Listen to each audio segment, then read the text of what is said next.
আমরা জানেন যে নতুন একটি দল হচ্ছে মান্না ভাই, ছাত্ররা করছে, এটি মোটামুটি আমরা সবাই নিশ্চিত। সেই দলটিতে কারা সামনে আসবে, কারা যাচ্ছে, এটিও গণমাধ্যমে খবর আসছে। মান্না ভাই, জানতে চাই, আমরা বুঝতে পারছি এই দলটি জোটগত মোর্চাও হতে পারে। নাগরিক ঐক্য কি ছাত্রদের সঙ্গে কোনো জোট করতে যাচ্ছে কিনা রাজনৈতিক দলটি হওয়ার পরে, নির্বাচনের আগে? এরকম কোনো ডেভেলপমেন্ট হয়নি। এমনি হাওয়ার উপর তো বলতে পারবো না। তার চেয়ে বড় কথা হচ্ছে যে ধরেন যেটা হচ্ছে সেটা সম্পর্কে আবার ভালো করে তো বুঝতে হবে যেটা কি হচ্ছে, কারা করছে, কি লক্ষ্যে করছে। আমি তো দেখতে পাচ্ছি যে হওয়ার সময় তারা বেশ কিছু প্রশ্ন তৈরি করছেন, যে প্রশ্নের জবাব তারা দিচ্ছেন না, বা অন্য কেউ এ প্রশ্নের জবাব দিচ্ছেন না। বরঞ্চ খুবই surprisingly man like professor Yunus তাদের কথা বলছে যে তাদের জন্য একটা সুযোগ তৈরি করতে যাই। অলরেডি বোধহয় আজকের পত্রিকায় এসছে, আমি অন্যদের কাছে শুনলাম, পড়িনি, যে এটার প্রধান হচ্ছে বর্তমানে একজন সিটিং অ্যাডভাইজার হতে পারে বলে শোনা হচ্ছে। জি, এটা শোনা যাচ্ছে, আমি মনে করি যে এটাই হতে যাচ্ছে এরকম কিছু। তাই তার মানে যে ক্ষমতায় থেকে কাজগুলো করা হচ্ছে, কত বড় ডিসঅনেস্টি হলো এটা। আপনাকে বলা হচ্ছে যে আপনি এটা করতে পারেন না, আপনি বলছেন আমি করবো, আমি রিজাইন করব, কিন্তু আপনি এখন তো আছেন, এখন তো ক্ষমতা ব্যবহার করেই করছেন। তো এই প্রশ্নগুলোর জবাব তারা তো দিতে পারবে না। এই প্রশ্নের জবাব যদি না হয় তাহলে আগবাড়ি আমি ঐক্যের কথা ভাববো কি? আগে তাদেরকে তো বুঝতে চাইবো। তো আমি ধরেন একটা কাজ করেছি, সেটা হচ্ছে পরশুদিন আমি এই যারা নতুন দল করছেন বা যারা বুধবার দিন আপনি একটি ছিলেন, জি, তাদেরকে এবং বিএনপিকে একটা চায়ের দাওয়াত দিয়েছি। এটা will be followed by dinner, 4-5 ঘন্টা ধরে। আই ওয়ান্ট যে ওরা নিজেদের মধ্যে ডিসকাস করুক তাদের ব্যাপারগুলো নিয়ে। খুবই ক্লিয়ারলি যদি বলি, তাহলে বাংলাদেশের সামনে এখন কিন্তু অনেক বড় চ্যালেঞ্জ। আপনি গণতন্ত্রে ঠিকমতো উত্তরিত হতে পারবেন কি না, দ্যাট ডিপেন্ডস অন, সবাই এরকম করে বলে না জাতীয় ঐক্য ইত্যাদি কথাবার্তা, ওই রকম টার্ম আমি মনে করি যে ব্যবহার করা ঠিক না। সামনে নির্বাচন আছে, আবার জাতীয় ঐক্য কি? আপনি আমার বিরুদ্ধে নির্বাচনে দাঁড়িয়েছেন, আপনার বিরুদ্ধে আমি বলবো না, লোকে শুনে কি বলে করবে নাকি আমরা দুজন ঐক্যবদ্ধভাবে নির্বাচন করছি, ওগুলো হবে না। কিন্তু এই নির্বাচনটা যাতে ঠিক মতো হয়, তার জন্যে এই কন্টেস্টিং পার্টিগুলোর ঐক্য লাগবে।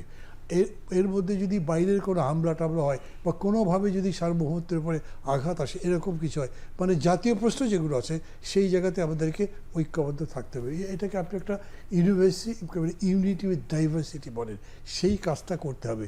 তো এখানে তো ডাইভার্সিটির ব্যাপার, যাতে বুঝে তারা কথাবার্তা বলেন পরস্পরের মধ্যে, এইটা আমি চাচ্ছি। আমি কোনো ইনিশিয়েট করছি না, এই জন্য আপনি আয়োজন করেছেন আগামী বুধবার। কিন্তু আমি কথাটা শেষ করি এই বলে যে এই জিনিসটা বাইরে নেই, একজন আরেকজনকে আক্রমণ করছেন, এবং এই আক্রমণের মধ্যে অনেকগুলো বিষয় আছে যেটার কোনো ভিত্তি নেই, এমনি বলে দিচ্ছেন। তো ওইখানে ওরকম করে ঐক্যের কথা ভাবছি না, দেখবো আরো। মিলন ভাই বলছিলেন যে আক্রমণ করছে যদি বাইরে নেই, মান্না ভাই কিন্তু বেশ কয়েকটি কথা বলছে, আমি তার কথা সূত্র ধরে জানতে চাই।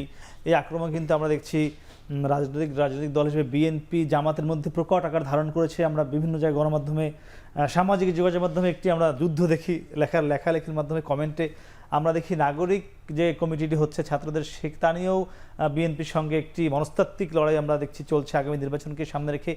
একই সঙ্গে বিএনপির মধ্যে অন্তর্কোণগুলো ব্যাপক আকার ধারণ করেছে, কিংবা বিএনপির যারা সহযোগী সংগঠন রয়েছে, প্রত্যেক দিন পেপার পত্রিকায় আপনি নিশ্চয়ই দেখেন, নির্বাচন যত এগিয়ে আসছে রাজনৈতিক দলগুলোর সঙ্গে কিংবা বিএনপির অভ্যন্তরীণ যেই ঘায়েল করার বিষয়টি বা সহিংসতা, সেটি বাড়ছে কি না, এটি নিয়ে আপনারা কীভাবে সামাল দিবেন সামনের দিকে, কী মনে করছেন? দেখুন, নির্বাচন এগিয়ে আসছে, কিন্তু নির্বাচন কোন পদ্ধতিতে হবে এটা এখনও কিন্তু এই সংস্কার কমিটি যে সুপারিশ করেছে সেটা কিন্তু ফাইনাল স্টেজ এখনো আসেনি। যে কথাগুলো ফাইনাল স্টেজ আসার আগেই তো আমরা সহিংসতা শুরু হয়ে গেছে, সেটাই বলছি। আসলে আরো বাড়বে কিনা? না, এই বিষয়ে আমার মনে হয় আইন শৃঙ্খলা পরিস্থিতি আর একটু ভালো হলে এবং সলিড যদি আমরা জানতে পারি নির্বাচন এই পদ্ধতি হবে, আপার হাউস লোয়ার হাউস মিলিয়ে, সব কিছু মিলিয়ে, তখন দেখবেন যে নির্বাচনের এই পরিস্থিতি এই বেসামাল থাকবে না, অনেকটাই সুস্থ হয়ে আসবে, এটা আমার ধারণা। কেন সেটা ধারণা হচ্ছে? বিএনপির বিভিন্ন সংগঠন নিজেরা কোন্দলে জড়াচ্ছে, অন্যান্য দলের সঙ্গে জড়াচ্ছে, এখনো তো আওয়ামী লীগ মাঠে নাই। দেখুন, এই যে আলোচনাগুলো করছিলেন যে অনেকগুলো দল তারা কি আবার জোট করবে কিনা, আচ্ছা, তারা তো জোট করতে পারবে না।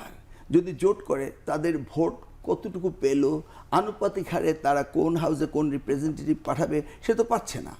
আর আগে বৃহৎ দুটি দল ছিল, তো তাদের ছাতা তলে দুই দিকে যেত, এবং সেখানে জোট করে দু একটি আসন নেওয়ার চেষ্টা করতো। এখন সেই দলটি নেই, বিএনপি আছে, জামাত আছে, অন্যান্য দল তারা নিজস্ব প্রতিযোগিতায় নামবে। নতুন আরেকটি দল আসছে, সেখানে একটি প্রতিযোগিতা ঘন একটি নির্বাচন হবে। সেই প্রতিযোগিতা থাকলে সেখানে আমাদের ভিতরে যে অভ্যন্তরীণ কোন্দল সেটা অটোমেটিক্যালি ডিমিনিশিং হয়ে যাবে।